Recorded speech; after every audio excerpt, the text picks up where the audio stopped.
Social media platform x खोलें तो हर जगह एक ही बात कही जा रही है, अरेस्ट खुशबू पांडे, अरेस्ट खुशबू पांडे, अरेस्ट खुशबू पांडे। ये हैशटैग ट्विटर पर ट्रेंड भी कर रहा है। कौन है खुशबू पांडे? एक मुश्त उनकी गिरफ्तारी की मांग क्यों उठ रही है? तैयार रहना, पलट के वार होगा। तैयार रहना। पूरा मामला बताएंगे, उससे पहले आप उनका ये वायरल वीडियो देखें जिसमें वो सरेआम हमला करने की धमकी दे रही है। जिस वीडियो को ट्वीट कर सभी यूजर से एक ही सुर में उनकी गिरफ्तारी की मांग उठा रहे हैं। हिंदू शेरनी की पुकार थी, रुकेगा नहीं, अब और आगे जाएगा। तैयार रहना, पलट के वार होगा। तैयार रहना, तैयार रहना।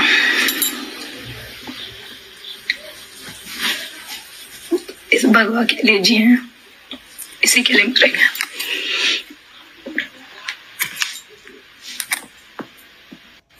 याद रखना,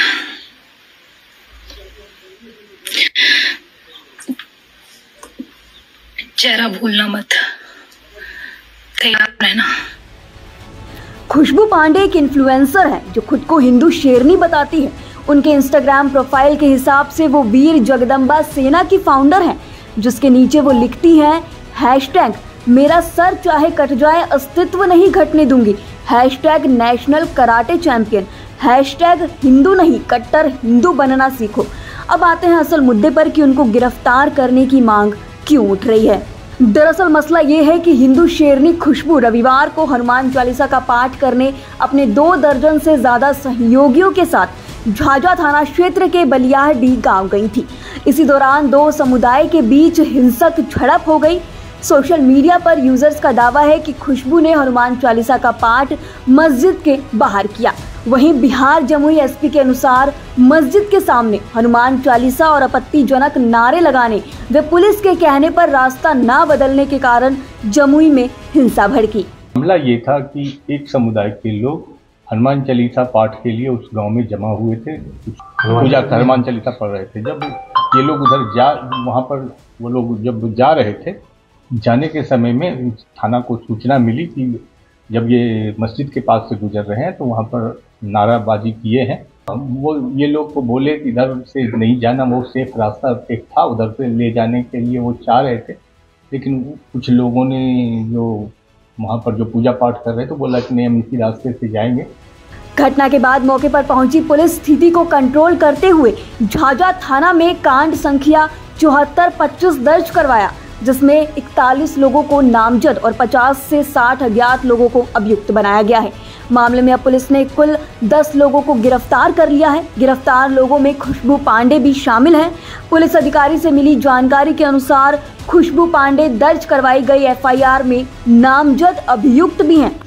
और 2 केस हम लोगों ने दर्ज किया है। एक तो वहाँ के पब्लिक के बयान पर हमने दर्ज किया है, जिसमें कि 41 लोगों को नामजद किया है और अन्य 50-60 लोगों पर उस केस को हम लोग ने दर्ज किया है और उसमें से 8 लोगों को हमने गिरफ्तार किया है। बताया जा रहा है कि देर रात सूचना मिलने पर पुलिस मलयपुर थाना इलाके में खुशबू के घर पर पहुंचकर उनको और उनके पिता को हिरासत में ले चुकी थी। हालांकि बाद में पूछताछ के बाद पुलिस ने खुशबू पांडे के पिता अशोक पांडे को छोड़ दिया, तो वहीं खुशबू पांडे को सोमवार की देर रात ही न्यायिक हिरासत में जेल भेज दिया।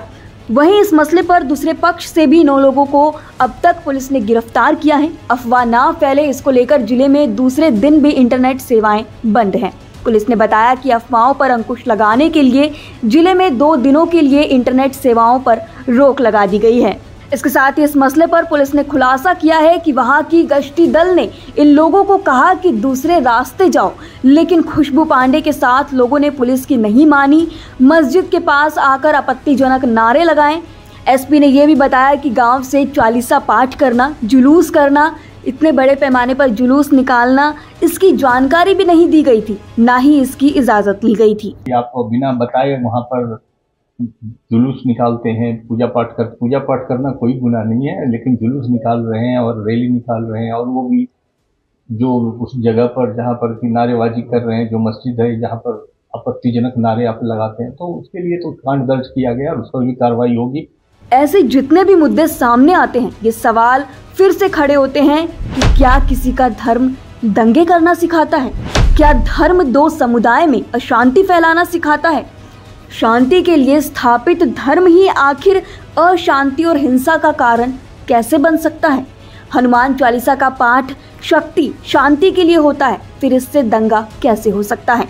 खुद को कट्टर धार्मिक कहने वाले लोग धर्म का असल मतलब कब समझेंगे कि धर्म दूसरे से नफरत करना नहीं बल्कि प्यार करना, एक दूसरे के साथ मिलकर रहना सिखाता है? फिर कैसे इसी धर्म को हथियार बनाकर नफरत भड़काई जाती है?